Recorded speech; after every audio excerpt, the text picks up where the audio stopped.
ఆ సూత్రం అదే, ఎవరికి కూడా ఊరికే డబ్బులు ఎవరికి కూడా ఫ్రీగా రావండి. మనం కష్టపడి పని చేస్తే దానికి ప్రతిఫలంగా మనకు డబ్బులు వస్తాయి, దాన్ని కాపాడుకోవాలి.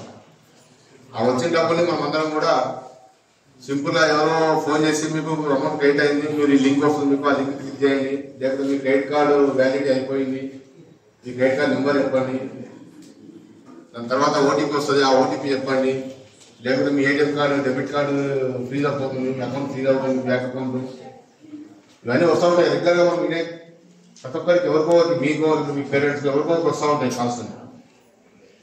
అటువంటి ఎవరు కూడా బ్యాంకర్స్ కానీ ఏ క్రెడిట్ కార్డ్ సంస్థ కానీ ఎవరు కూడా మీకు ఏ పోలీసులు కూడా ఎవరు ఫోన్ చేయరు మీ క్రెడిట్ కార్డు వ్యాలిడిటీ అయిపోతుందని కానీ ఏది కూడా.